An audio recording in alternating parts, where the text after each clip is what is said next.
Imagine London in 2026. The skyline hasn't changed. The Shard still cuts the sky, the Thames still coils through the city, but something underneath feels wrong. In quiet suburbs and glassy towers alike, tension hangs in the air. This isn't chaos or disaster, but a slow financial squeeze. For sale signs multiply overnight. Longtime homeowners are packing, not by choice, but by necessity. The numbers no longer add up. A tipping point is coming, and we're counting down the 10 forces pushing London to the edge. Number 10. The refinancing cliff. We begin at number 10 with the silent killer of household finances, the refinancing cliff. For over a decade, Londoners enjoyed historically low interest rates, borrowing vast sums to afford the capital's astronomical prices. That era is dead. By 2026, hundreds of thousands of fixed-rate mortgages secured during the cheap money era will expire. Homeowners who were comfortable paying 2% interest will suddenly face rates of 5%, 6%, or higher. On a typical London mortgage of £400,000, that isn't just a pinch, it's a monthly increase of hundreds, sometimes over £1,000. This isn't discretionary income disappearing, it's survival money. The math simply stops working for middle-income households. When the letter from the bank arrives offering a new rate that devours half a salary, the only option left on the table is to sell. The cliff edge is approaching, and millions are walking blindfolded towards it. Number 9. The service charge trap. At number 9, we look at the hidden cost destroying the leasehold dream. In London's modern developments, the mortgage is only half the battle. Service charges, the fees paid for building maintenance, concierge services, and insurance, are spiraling out of control. In some zones, these charges have doubled in just 5 years, driven by inflation and opaque management practices. For many leaseholders, these fees have morphed into a second mortgage. You might pay off your home loan, but you can never pay off the service charge. It is an indefinite, uncapped liability. Stories are emerging of retirees and young professionals alike, trapped in unsellable flats because the monthly fees make the property toxic to buyers. As 2026 approaches, regulations remain loose and costs continue to climb. For those squeezed between rising mortgages and extortionate service fees, the dream of apartment living in the capital is turning into a financial prison they must escape. Number 8. Energy efficiency mandates. Coming in at number 8 is the green compliance crisis. The UK government is pushing hard for net zero targets, and the housing market is in the crosshairs. Proposed regulations suggest that rental properties, and eventually all homes, will need to meet stricter Energy Performance Certificate (EPC) ratings. This sounds noble, but the reality for London's aging housing stock is brutal. Victorian terraces and Edwardian conversions, the architectural backbone of the city, are notoriously difficult to insulate.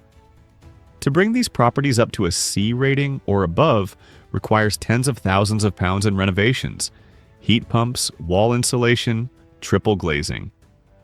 For landlords and cash-strapped homeowners, this is an expense they cannot absorb. Faced with a choice between a £20,000 retrofitting bill or a fine, many will choose option C, sell the asset.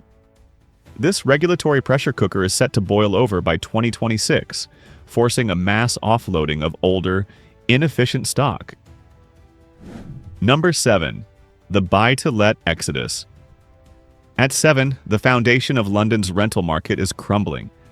For decades, buy-to-let was the golden ticket for amateur investors, a way to secure a pension and ride the capital appreciation wave. But the government has systematically dismantled the incentives. Mortgage interest relief has been slashed, stamp duty hiked, and tenants' rights strengthened. Being a landlord is no longer a passive income. It is a heavily taxed, high-risk job. As yields compress and mortgage costs soar, the numbers no longer stack up. We are already seeing the early waves of landlords liquidating their portfolios. By 2026, this trickle could become a flood. When landlords sell, they don't just displace tenants. They saturate the market with stock. If thousands of rental properties hit the market simultaneously, it depresses prices for everyone.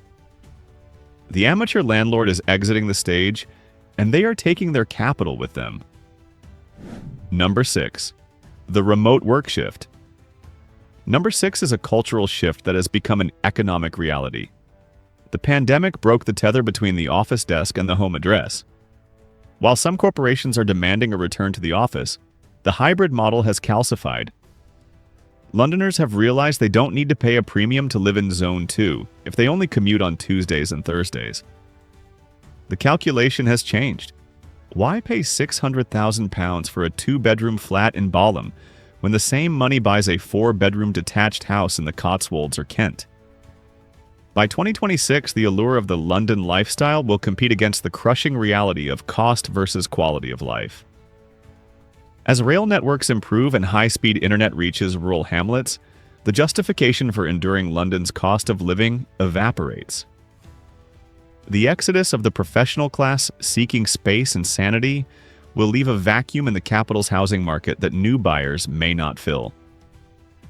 Number 5. Foreign capital flight. Halfway through at number 5, we face the withdrawal of international wealth. For years, London was the safe deposit box of the world. Oligarchs, sheikhs, and tech moguls parked billions in prime central London real estate.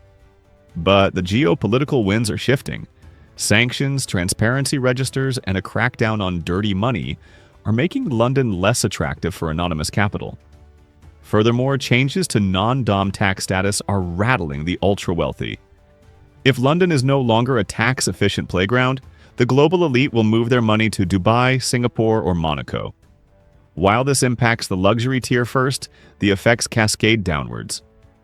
When the top of the market stalls, the ladder jams. If the penthouses in Knightsbridge aren't selling, the developers stop building and the liquidity dries up. A retreat of foreign investment would pull the rug out from under the capital's inflated valuations.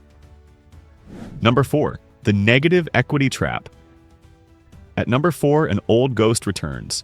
Negative equity. London prices have climbed for so long that even a small drop could be devastating. Buyers who entered the market in 2021 or 2022 with thin deposits are especially exposed. A modest correction could leave them owing more than their home is worth. That single shift changes everything. Refinancing becomes impossible. Moving for work is off the table. Family plans are frozen. They're locked in place by debt. If economic pressure builds or jobs disappear by 2026, many won't have a choice. Distress sales won't be strategic. They'll be an escape from the trap. Number 3. Stagnant wage growth. At number 2, a generational fault line finally cracks. Baby boomers hold much of London's housing wealth, often locked inside large homes that no longer match their needs. By 2026, many will be well into retirement, confronting rising healthcare bills and an unforgiving cost of living. Downsizing becomes unavoidable, not strategic. Meanwhile, millennials and Gen Z remain shut out, unable to afford these homes at current prices. This creates a brutal mismatch. High-value properties flooding the market with no financially capable buyers waiting. When sales are driven by necessity, not choice, pressure builds fast, and the market has nowhere to lean. Number 2. The demographic time bomb. At number 2, a generational pressure finally peaks. Baby boomers control a huge share of London's housing wealth, often in large homes no longer fully used. By 2026, many will be deep into retirement, facing rising healthcare and living costs. Downsizing won't be optional. It will be financial survival. At the same time, millennials and Gen Z remain priced out, unable to absorb these high-value homes. The result is a dangerous imbalance. Too many expensive properties, too few capable buyers. When aging owners are forced to sell to fund care, the market faces a supply shock with no demand to catch it. Number 1. The psychological tipping point. And finally, at number 1, the most dangerous trigger of all, the collapse of confidence. Property markets run on belief, not just numbers. For decades, London homes were seen as untouchable, a guaranteed win, a financial safe haven. By 2026, that story may finally break. When headlines stop celebrating growth and start questioning stability, fear replaces faith. Buyers hesitate, waiting for prices to fall. Sellers rush to escape before values slide further. Panic feeds panic. Once homeowners stop seeing property as security and start viewing it as risk, the market loses its foundation. This isn't just economics, it's the moment the illusion ends. The London property market has survived crashes, wars, and recessions, but it has never faced a convergence of pressures quite like this. By 2026, the city won't be empty, but it will be different. The ownership structures, the demographics, and the very soul of the capital are being rewritten by economic force. For many, the decision to sell won't be a strategic financial move, but a necessary act of survival. The question remains, if millions sell, who is left to buy?